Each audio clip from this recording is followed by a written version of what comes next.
there, good afternoon. Welcome to another session of the Challenging Conversation series run by the Maudsley Learning Digital and Simulation and Learning team. My name is Geraldine Strafty. I'm a very long-standing mental health advocate, clinician, policymaker, change agent. This series is because we are at a very, very formative time in the whole history of mental health. We're entering a new period of the long-term plan. We have finally, after decades, got a wonderful recognition about the fundamental causes of mental ill health, the social determinants of health, and also what needs to happen in communities, in anchor organizations to address those issues going forward. But we also have a real challenge to those of us in the health system. And the challenge to us is, has our thinking changed enough about the determinants of health, about what the public want from us, about the balance between digital and face-to-face contact, about new models? Has our thinking about practice changed enough to take account of what's happening in our wider system?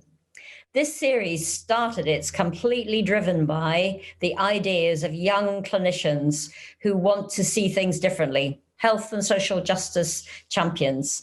They want to know, why are we doing restrictive practices? Why are we doing forced medications? Why have we not got everybody with care plans that they have played a part in developing?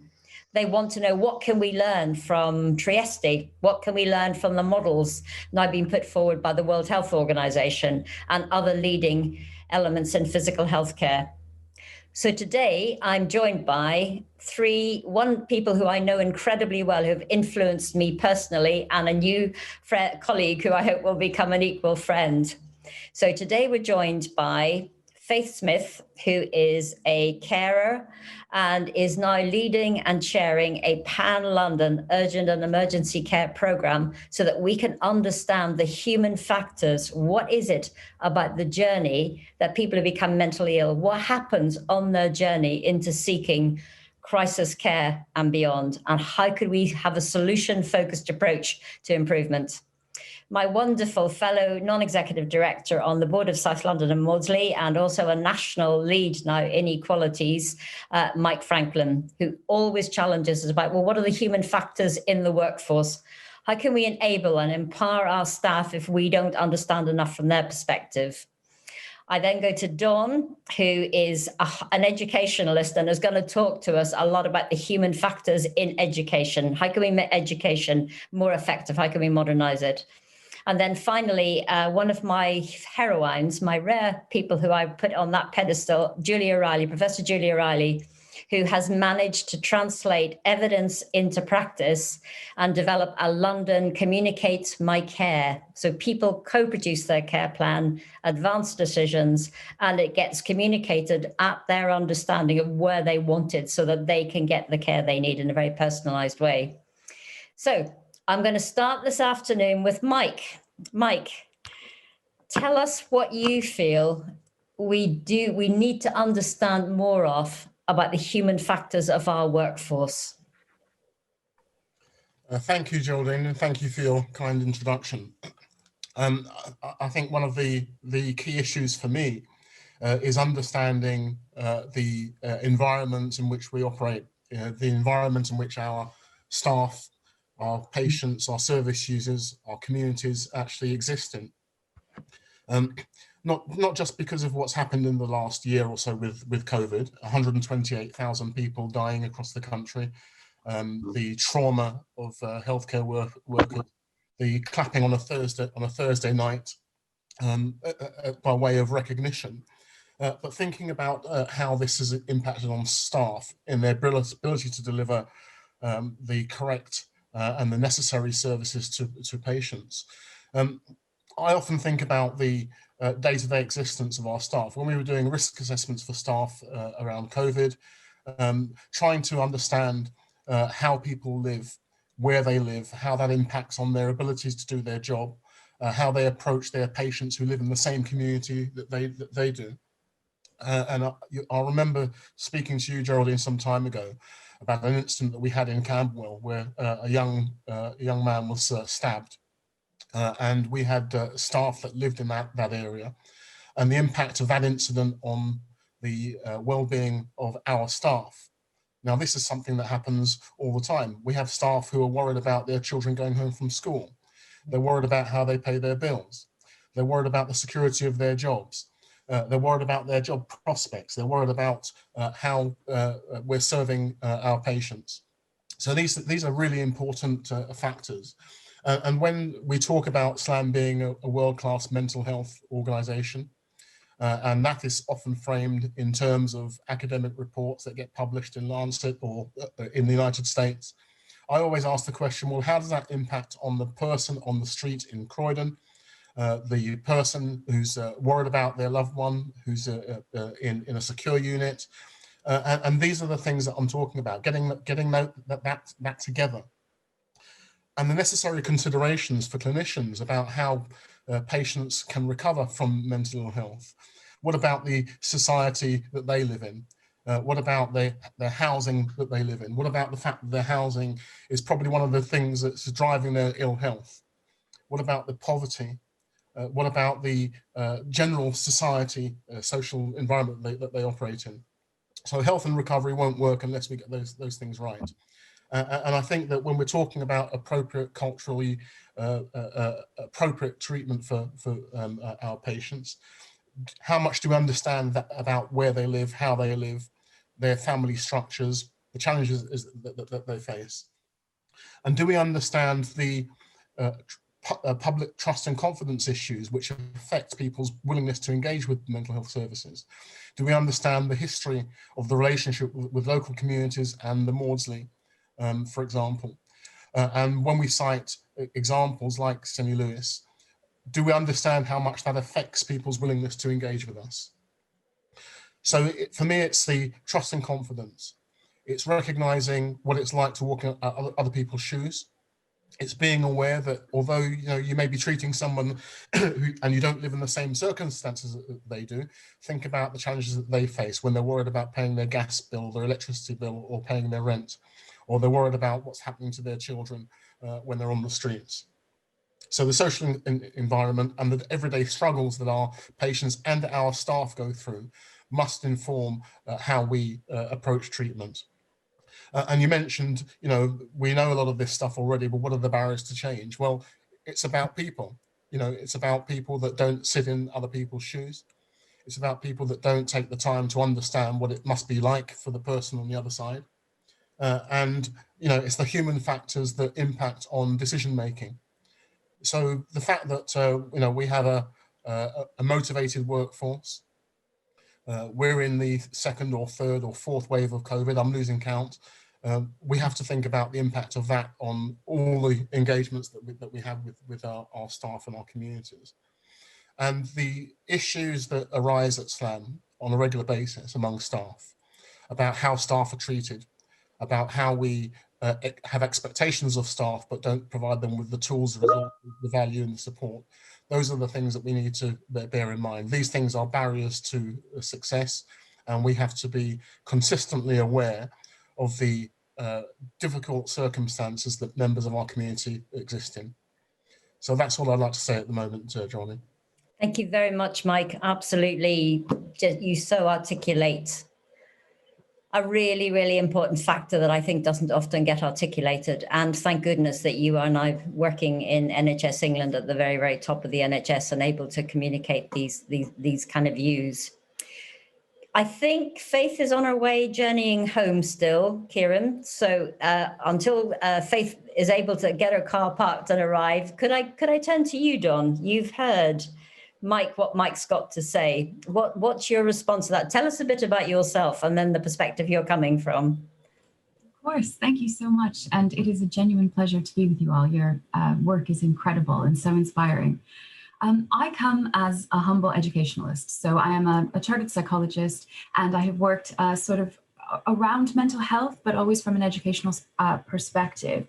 And I absolutely hear what Mike is saying and totally resonate with it. And in fact, when I hear him, my response is 100%, it is entirely about people.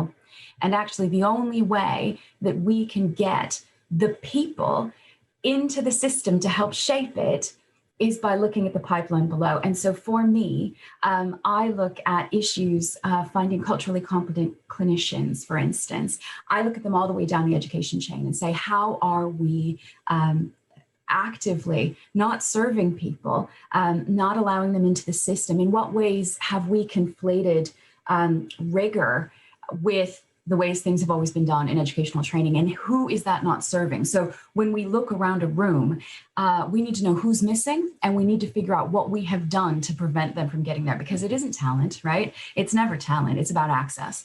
And so from my perspective, because people are at the heart of everything we do in mental health, we actually need to look at the systems, because we know for a fact that they are broken, not fit for purpose, or at least not fit for the modern purpose. I believe they are serving a purpose, but it is an old one and doesn't jive with the way that we feel in this day and age. And so my work is around looking at positions within the system of education to see where there are leverage points that we can begin to alleviate things. And it's, I know it feels maybe a world away from what you do, but I promise the more ways in which we can look at areas of action, areas which are really about equity and social justice in these very, sort of benign and even boring kind of educational things, the more we can get people into the system that help shape it, that represent us all better.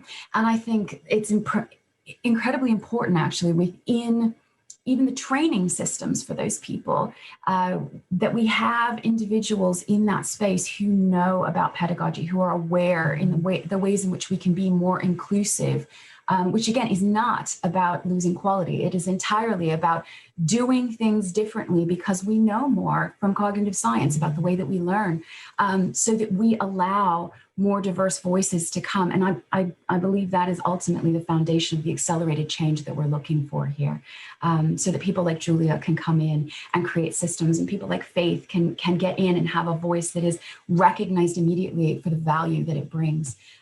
So in my mind, I come from this place. I want to change assessments. I want to change the way we teach. I want to change the way we mentor. I want to change the culture of bullying in research. I want to change all of these things so that the people who genuinely have something to contribute don't have to jump so much higher and further to get there.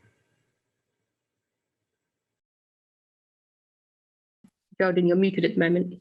No.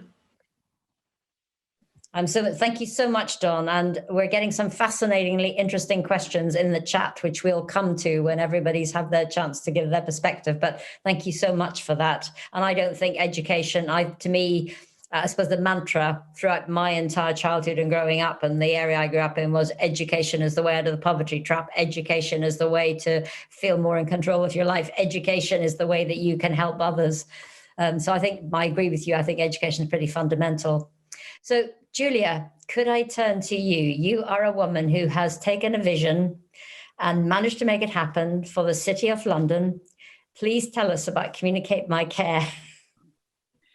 Well, thank you. And thank you for the invitation to talk. It's very interesting in mental health to capture Dawn's phrase, I want to change. I wanted to change what was happening in end-of-life care, which in many ways is not dissimilar to mental health, because it's multidisciplinary with patient sensitivities in the middle. And my sister-in-law was 32. She was dying of metastatic melanoma, and she had a 5-year-old, a 3-year-old, and a pair of newborn twins. And she was told there was no further treatment. And so all she wanted to do was stay at home. But every time my brother called for help, she had a plan with the hospital, she had a plan with the hospice, she had a plan with the district nursing service. She had all sorts of plans, and the default when they couldn't cope was to put in an ambulance and send her to hospital. And I cannot describe the stress to the family. And if you look downstream, what did it achieve? And even the costs were exorbitant for something that was so unnecessary. So when she died, we got together the consultants in palliative care south of the Thames, and we got a paper version of having a care plan. And then we would fax it to the out of hours and fax it to the ambulance. And we noticed that people started having one care plan that everyone shared. It was laborious, and every time a patient wanted to change, we had to update it. And so it has morphed over many years to becoming completely digital. And so now it's got two parts, and there's an underpinning of what happens. So the first part is called My Coordinate My Care, so My CMC. My CMC is the patient's portal where the patient goes on and fills in a questionnaire, and they navigate their way through little videos, and they choose what they want and what they don't want. And then when they complete that questionnaire, they submit it, and it goes to their choice of doctor or nurse, or it defaults to their GP. And then the GP adds in the medications auto-populate from next week. The GP or clinician puts in their diagnosis, what to do in an emergency, their resuscitation status, and the key issues. And we're working with some mental health, Lucy Johnson and others in your team, to see what we can add to make it more appropriate for mental health patients. And then the clinician approves the plan. So now you've got a joint plan. It's co-created between the patient, and I believe every single individual patient is different. And then you add on the clinical details, and the minute you approve the plan, it's viewable for all the urgent care services to see. And then not only is it viewable, we send a message to all the urgent care services. So we send a message to 111, the 999 services, the out-of-hours GPs, to say, this patient has a plan. If they or any of the mobile phone numbers in their contacts or anyone related to this plan calls, those services, they know they have a plan, and they open them up. So in end-of-life care, what have we achieved? We've got nearly 140,000 patients with plans, and of those who have died, which is about half, 78% have died where they've chosen to die. And instead of 47% of people dying in hospital, only 21% die in hospital. So we've managed, it's obviously the tip of the iceberg, what you're achieving or not to achieving. But in mental health, my own example is I have an acquaintance that I keep an eye out for, and I'm on his plan as the contact. He's a schizophrenic. When he drinks, he becomes very aggressive. He causes all sorts of problems in the streets. He's usually taken in by the police, but sometimes by the ambulance. It comes up, he's got a plan. They call me. I've been to the police station. I've been to the A&E. I bring him home. You settle him down. All is well. It requires so little to make this man a human being because I know him. And so I think it's really important that individuals are given the opportunity to do what they want and create what their plan should be. And the paradigm shift is it's not a medical decision deciding what's right for the patient or a nursing decision. The paradigm shift for what I want is to put the patient in the middle and let the patient decide what they want. So in essence, that's what Coordinate My Care does across London. Thank you so much, Julia. And I mean, you have been very modest about describing the blood, sweat and tears that it has taken and all the human factors to get this actually agreed and communicated. And we are incredibly grateful for the support that you're offering us in mental health to think this through. Thank you. Faith, have you had time to catch breath before you speak to us? Yes, thank you, Geraldine. Good afternoon, everyone. I am here. So just give me 1 second, because all I just need to do is mute the other things, because in case the phone rings. So just bear with me.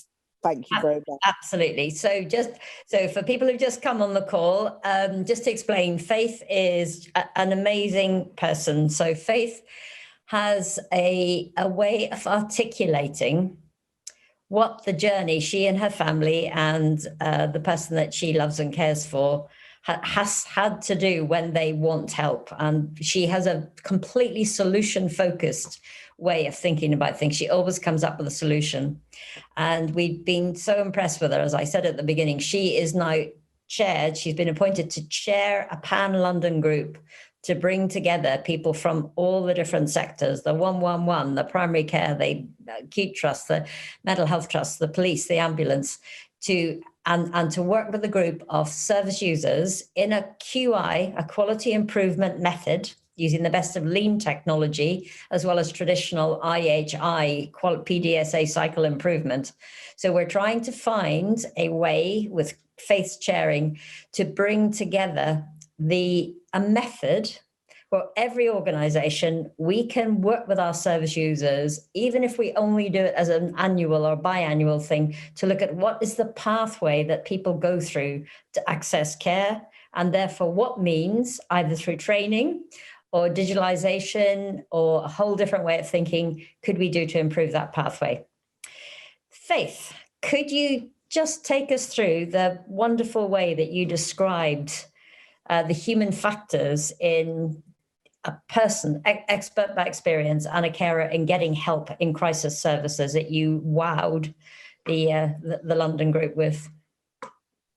Lovely. Thank you very much, Geraldine. Good afternoon, everyone. My name is Faith Smith. I thought I'd muted everything, but WhatsApp just came through. I am a carer. I live in Lewisham, and I am a mother and also a carer advocate. This has been a real journey. It's not something that I would have thought. If someone said to me a couple of years ago, you know, you'd be speaking to groups of people about caring, about what matters to us as individuals, I would have, you know, been really quite surprised. But to say that the journey that my family and I have been on, it's been an eye-opener. One of my sons had an episode of psychosis and, you know, was taken to the hospital, and we were then referred to services from that. And the biggest thing that I found was that he no longer became a person. It wasn't about who he was, what his likes, what his dislikes, his place in the family, you know, the kinds of things that he would love doing or hate doing.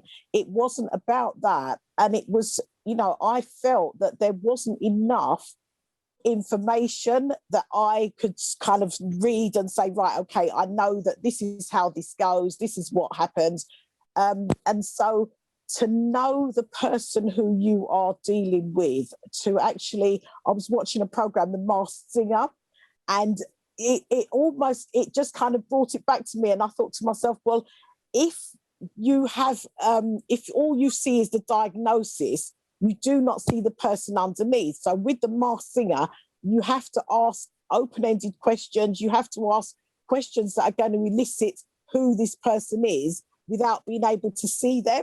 So it's not about, oh, how are you today? That's important, but it's kind of open-ended questions. Tell me about your interests.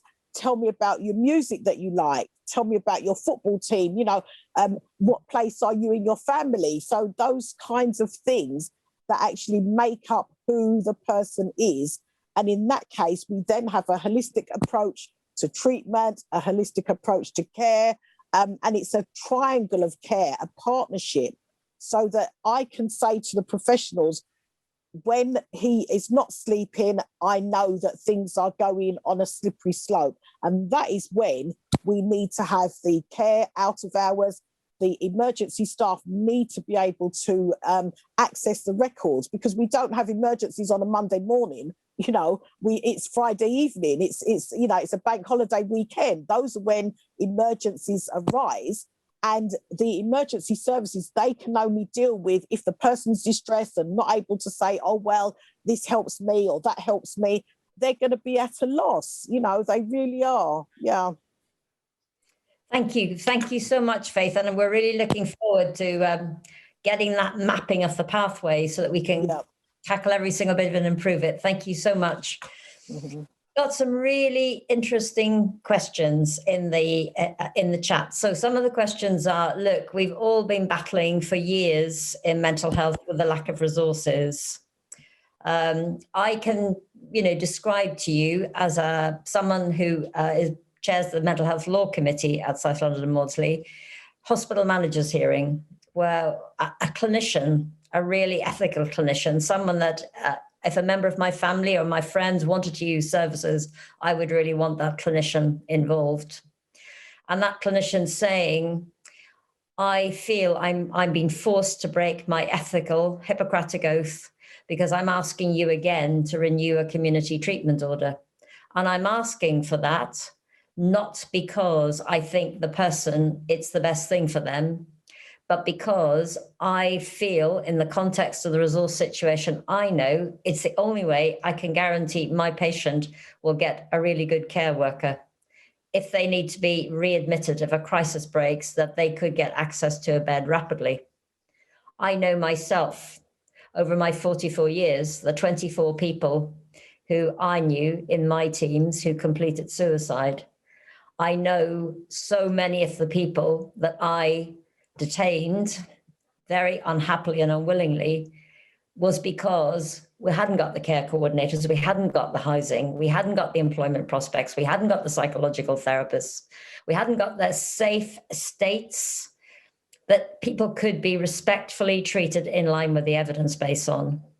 So I pay respect to many people, including people like myself who bear the scars of battling always in a context where society expects us in mental health to do one set of things, and the evidence base wants us, rightfully, and service users to do something different.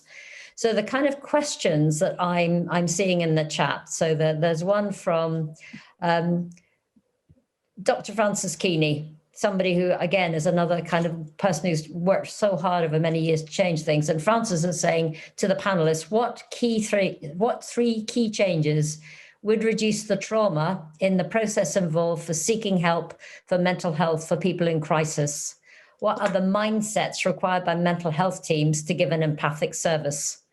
So that's, what are your views on what, from each of your perspectives, what could we do differently so that when people like Faith and her son come and seek help in the future, and, Julia, people at the end of life, what would be the other three key changes you can think of, or is that too simplistic a way of looking at it?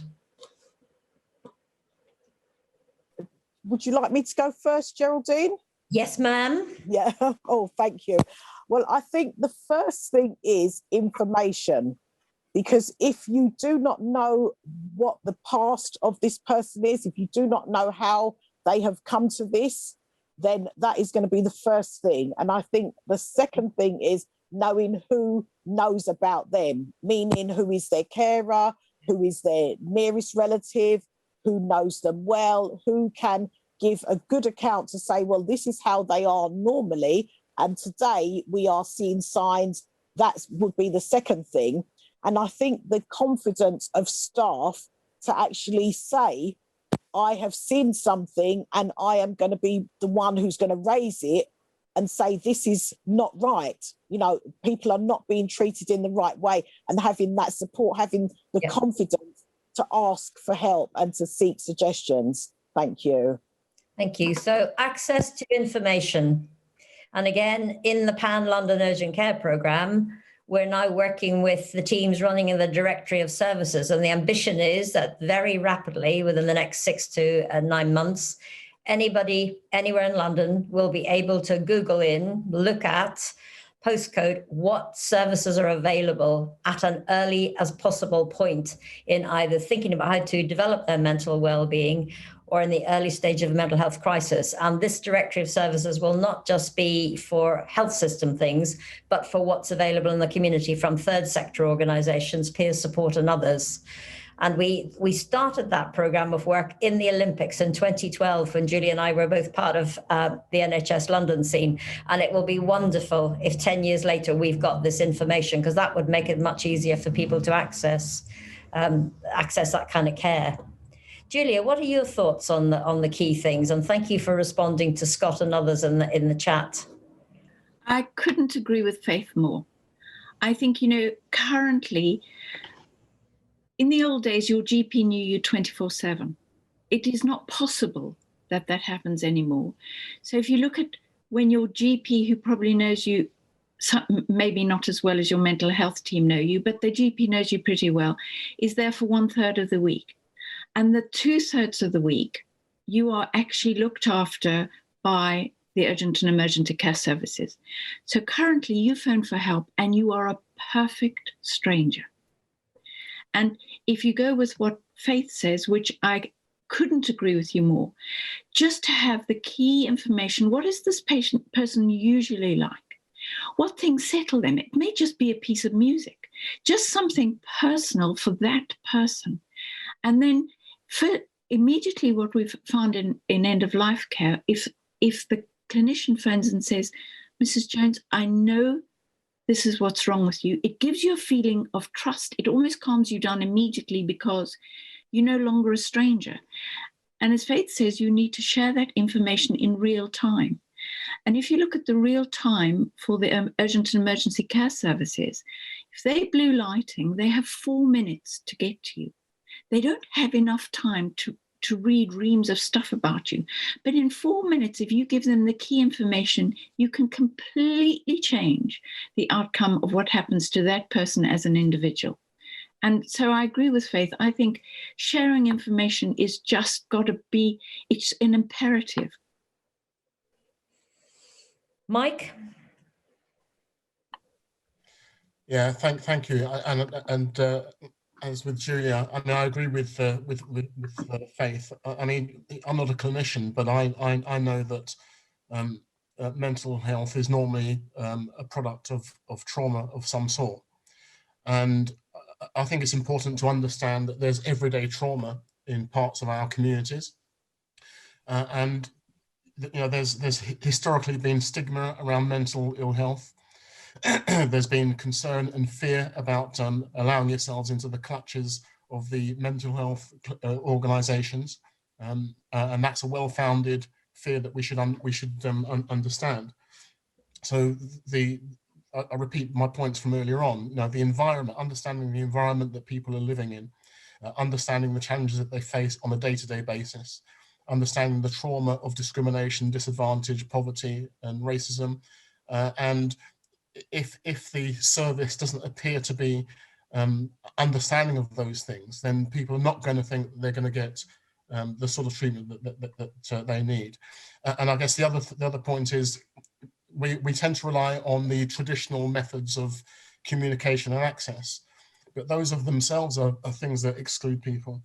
There are people who are undocumented, not registered with GPs, that are off the radar, as it were. There are people that are fearful of giving their personal information to institutions. We've got to understand all these things, and you know, there'll be people on this call who have had direct experience of those obstacles and those barriers. And the more we don't address that and call that out, then the more difficult it will be for people to access services. Thank you, Mike. Dawn, from a kind of educationalist perspective, what do you think we need? I mean, obviously I come in and fully agree with everything that's been spoken to date. And, you know, there's not sort of anything to add in that space, but I do think it really speaks to the power of sort of the movement around PPI. In education, we call it co-creation, but it's this idea that it's not simply enough to show a video of what this looks like based on one family, that in fact, actually, we need these voices in the room helping to shape the system and help shape the system, systemic responses. And I think Mike's point is so important and often forgotten, that in fact, actually, even those efforts are still going to leave part of that population out. So again, not to kind of, you know, come back around to my previous point, but the reality is, how are we excluding these voices? We need these people in the room. There are so many without a seat at the table, and we will never have appropriate responses until we're able to represent the diversity of experience for these folks. So for me, it is first and foremost about making sure that we get people up and through the pipe so they can be there to make those changes. So I suppose one of my questions is, as you know, someone that's worked in South London for a long time, and I started in healthcare in an era when it was regarded that you really weren't able to support someone to the best if you had not visited them with their invitation, of course, in their home, so that you had walked the place they live, they had shown you what their life was like, you'd had a chance to talk things through. You know, you would talk about perhaps Christmas, and then find that someone invited you around and you went and there were no Christmas cards, and you kind of asked about that, and someone said, but nobody ever sends me a Christmas card. Who would send me a Christmas card? I fell out with my family a long time ago, and there isn't anybody. And then you might talk about having turkey, and people would say, but I'll be having a chicken drumstick, because I can get that from the corner shop that know me well. They'll lend it to me on credit. I'm not, Marks and Spencer's is like some sort of, it's like Harrods Emporium for many people. So is there something in the way that we're educating people that is perhaps a bit too remote from communities, from helping us understand the lives of our patients and our staff? If I might, I actually totally agree with this. And I think actually we all intuitively know this, right? We know that the system we have doesn't actually serve to the fullest extent that it can, and that those are our limitations. I think the barrier in this change is that it requires letting go of a little bit of power, and being open to maybe a little bit of chaos. But the reality is the system we have hasn't gotten us to where we need to go. So we clearly need to look back at the system. And I think the much more messy approach that you speak of recognizes the humanity and the fullness of our experience as people, and can only help to inform, right? The person who goes and has that conversation in that living room walks away a different and better clinician for the next person. And so I tend to think that, yes, I think right now we are really good at systemic training. You guys are nailing in medicine problem-based learning. You're doing things right in so many ways. And so I think it's the ultimate, when you know better, you do better. And I think we're in an amazing opportunity to begin to try to do better in our training. Faith? Yes, thank you, Geraldine. I agree with what has been said. And I am part of the redesign group for what we call the PSTS, which is Promoting Safe and Therapeutic Services.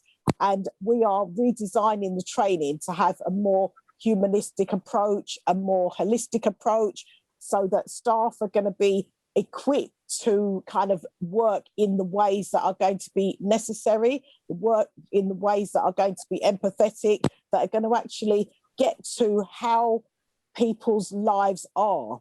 So it's all very well to say, oh, well, we'll get you better, we'll give you meds, we'll send you home. But once the person is at home, what is the life that is awaiting them? While they're in hospital, has their bills all crept up and they've not been able to stay on top of that? So part of your recovery is, what are my next steps? What am I going to do next? And we're not all going to recover at the same rate. We're not all going to get back to how we were, because perhaps how we were was what got us into that in the first place. So meaningful activities, and even saying that, when I say that, I mean something like, if I give you an example, I love line dancing. So it's out there, everybody knows. But the thing is, somebody on the ward, it could be that is their passion. Now, I'm not saying that you get the whole ward up doing line dancing, because obviously, space constraints and all the rest of it. But there's nothing wrong with getting a laptop or an iPad and looking at some YouTube of some line dancing and talking about, oh, these are the ones that I've done. Oh, I found that one really tricky. And you've actually connected with your patient on another level, for staff to have that confidence to actually speak to people and say, well, look, do you know something? I actually find Christmas stressful. I mean, we had one Christmas here, and my son, all the family came, and he stayed locked in his room, and they all came and knocked. Is he there? Is he awake? I said, yeah, he's there.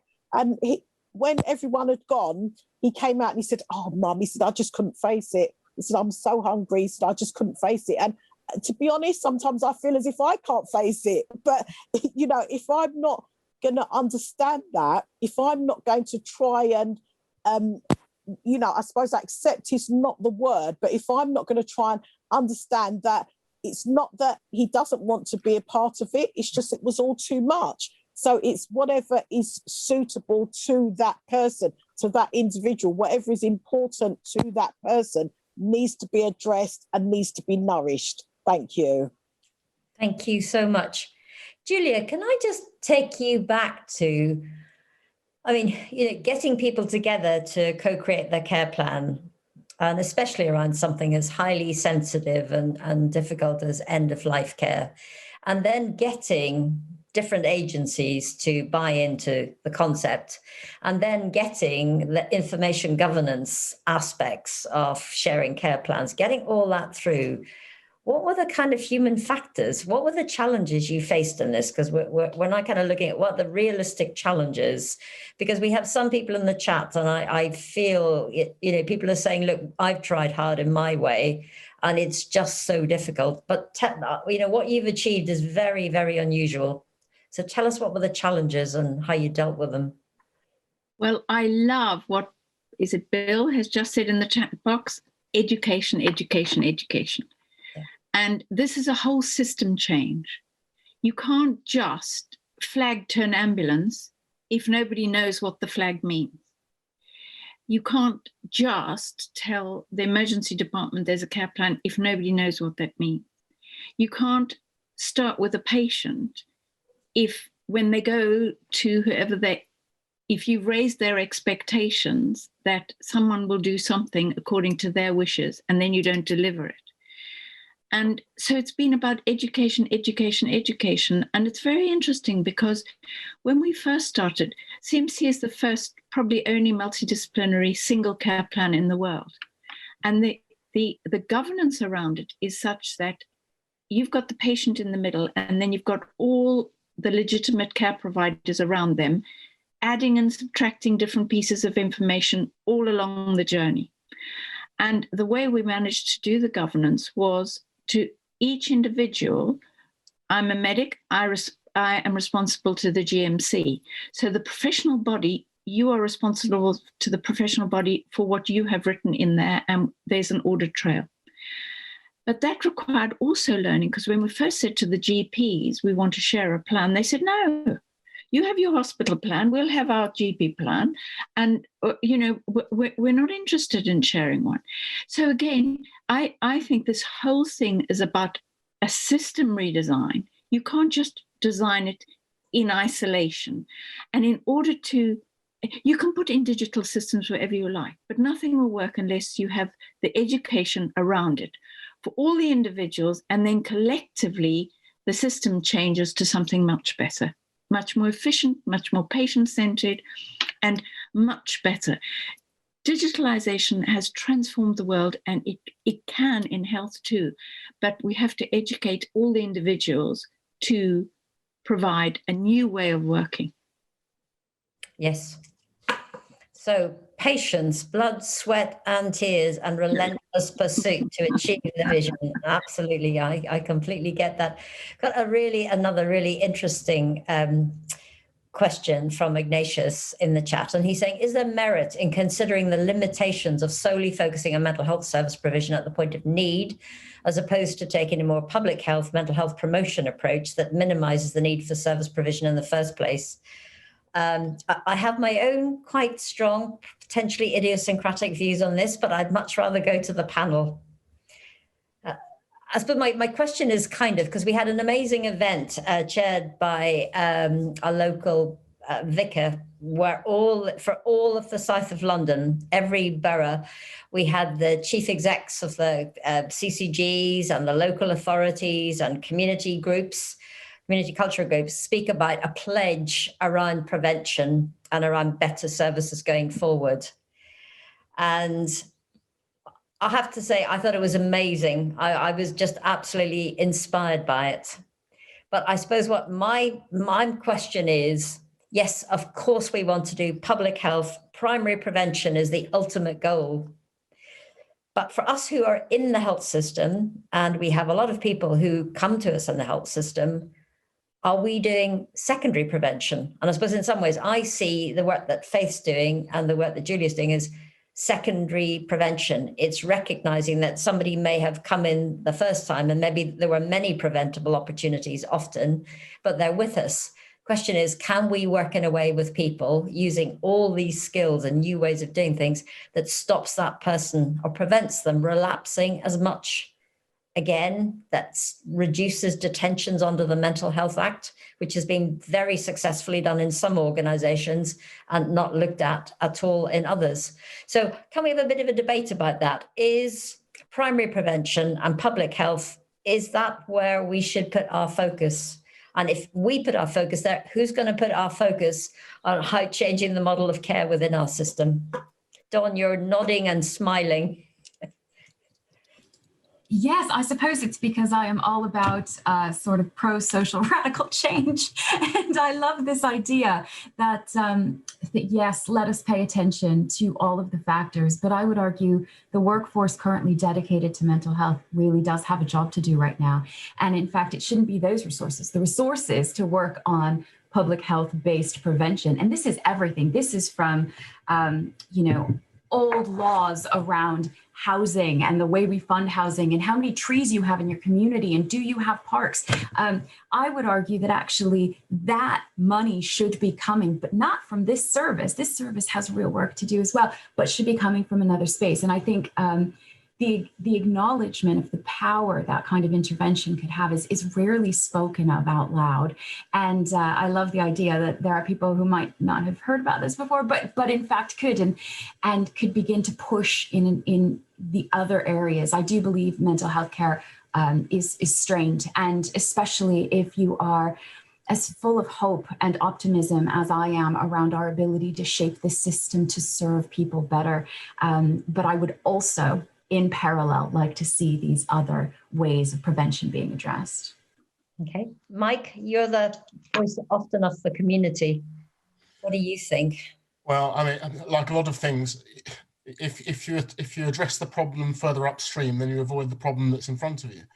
And if we're of the view that mental ill health in our communities is caused by the community, the disaffected members of the community, people that live in poverty, poor housing, and so on, then you can see that the job of work isn't just mental health professionals to deal with. I mean, if you think about criminal justice, for example, we know that it's much cheaper to prevent a murder than to detect one. So why are we not putting our efforts into dealing with things upstream? Look at the issues we've had with CAMS and the CAMS waiting list, Geraldine, which we've discussed on the board many times. We know that poor housing, trauma, discrimination, disadvantage, we know that all these things impact on people's mental well-being. So why are we looking at this on the basis of treating people who are already ill, instead of preventing people from being ill in the first place and addressing the issues that make them ill in the first place? Okay, I knew we would have a debate on this one, Julia. I don't think it's an either or. I think it's just a matter of who's gonna address sexual safety on wards, who's going to address reducing restrictive practices when people are there, who's going to help the people in those situations not have to do a repeat community treatment order in the absence of having stuff from the community. I completely and absolutely agree with you, Mike. I'm just trying to think about, I think there's quite a lot to do inside the health system. And the question is, are we better doing it in a primary prevention focus instead of, or does that somehow have to be as well as inside organizations? And Julia and I have probably both been around inside organizations in the health system for a long time. So I'm just interested in her view. I always think it's got to start in primary care.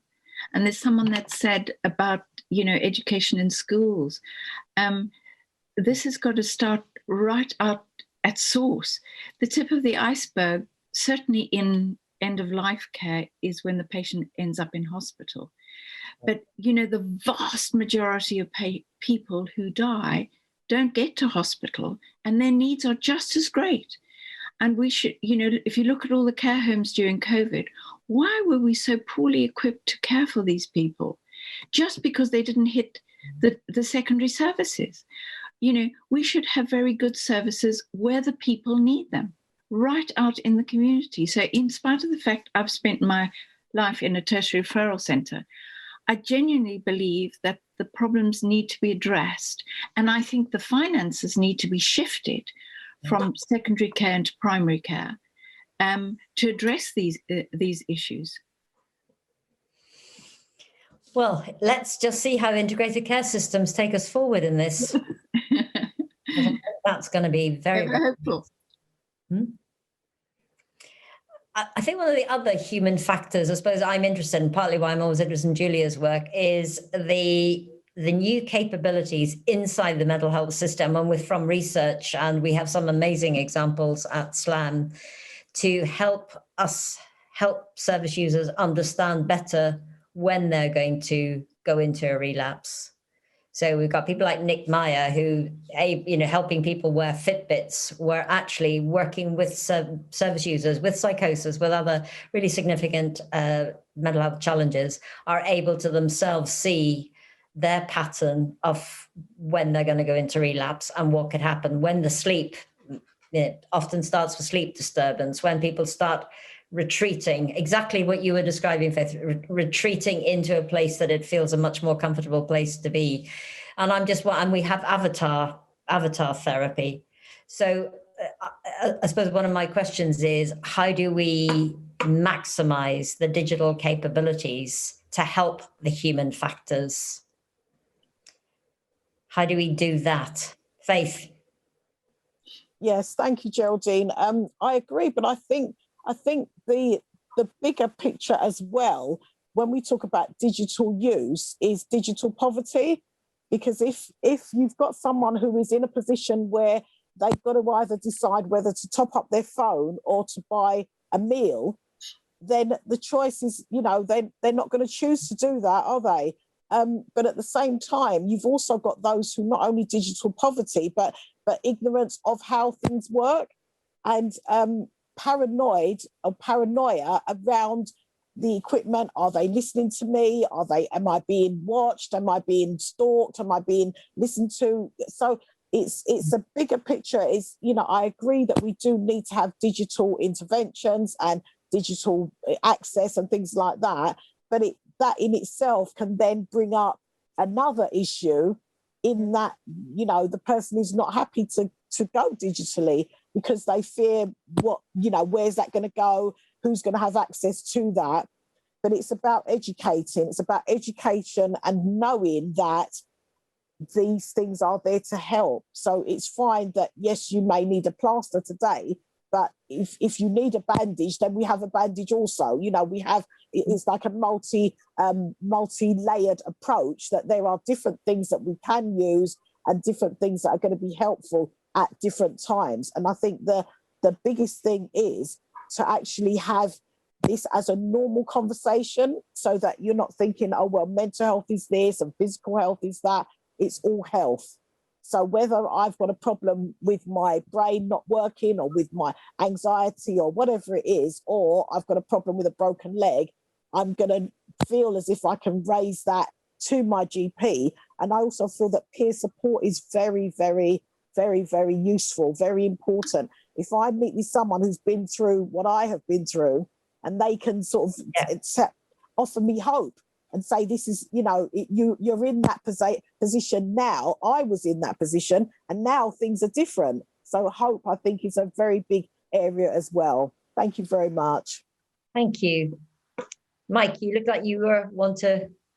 Yeah, I wanted to endorse what Faith has just said. I mean, at one of our workforce committees recently, we were talking about the issue of digitalisation and enabling service users and staff to have access to digital equipment. And the point about digital poverty came up. And it's often talked about as somebody who doesn't own a computer, but Faith's quite right. It's about whether or not you can afford to run it, whether you can afford to buy data. And these are things that we have to understand, are an issue in our community. The other issue about digitalization, Geraldine, you remember that arose on one of the mental health law committees, was about whether or not the move to digitalization impacts on human contact. The things that are really important about human communication, which is like people's demeanor, their sense of well-being, their moods, Are we going to lose any of that with digitalisation? And will it be something that allows people to avoid that necessary human contact? So whilst, yes, it's good for the point of view of efficiency, but in terms of humanity, where does it sit? Really, really great points. We're coming to the end of our hour. It's gone so fast, I hardly realised we've only got about 3 minutes left. Could I just, what I'm really interested in is for each one of you, could you just give me one point of what will you take away from this conversation into the forums in which you work? Julia. Well, I've learned, but it's kind of surfaced in my head through this. I will take back to wherever I work and with whom anyone with whom I speak.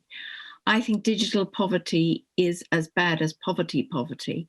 And I think when people are on income support as part of a government initiative, they should be given limitless data as part of the package they receive. And I will start saying that as often as I possibly can, because that will educate people, that will give them opportunities. And it's a relatively inexpensive way of dealing with a problem when the government could negotiate with the telecommunications giants that are making super big profits as a new initiative. And I think that's a fantastic thing to surface from this hour. Thank you so much, Julia. Dawn? Yeah, it's funny, but I have actually come away with the exact same thing as Julia. I was listening to Faith and really thinking about the parallels that we have around digital technology and the tracking of students and their mental health in university settings. But we come across the exact same issues, and this idea that, in fact, if we could, again, as Julia suggests, look more systemically, look for solutions from the very corporations who benefit from this, then perhaps we could create a much more equitable system that would allow for that kind of care and would plug some of these gaps from the very beginning of life through. So for me, that was a real revelation. Thank you. Thank you. Mike, here you are, you're nice sitting in the seat of power. What were you taking there from this conversation? I've taken from the conversation the importance of always pressing the point about the causes of trauma that lead to mental ill health, how that's been a bugbear in the communities that we serve, and making sure that clinicians, staff, and everybody understands that these are not things that people have brought upon themselves, that the impact of discrimination, disadvantage, poverty and racism, this is one of the consequences of it. And in the same way that we often warned in the past in Lambeth, the institutions, not to close youth clubs and make youth workers redundant on the basis that would lead to an increase in school exclusions, crime and so on. And we've seen that happen. So I will continue to emphasize, why we are where we are, what's needed for clinicians to do their jobs and for patients to recover. And the point that Faith has made so powerfully about housing, that you have somebody in hospital, you discharge them, they go home, what happens then? I think that's the critical issue about recovery, and recovery is what we all want to see. Great, and as always, Faith, you get the final word. Oh, thank you, Geraldine. It's been an absolute pleasure, and I really have listened, and I have learned a lot. And I think that the biggest thing that I would like to say is that I will continue to assist staff members to not assume, to see the person behind the diagnosis. And I just want to end with this quickly from Maya Angelou, who said, people will not remember what you said, they won't remember what you've done, but they will always remember how you made them feel. Thank you very much. Thank you very much. Wonderful, wonderful panelists. Thank you so much indeed. Take care. Bye. Thank you. Thank you all our attendees. Thank you. Bye. Bye-bye.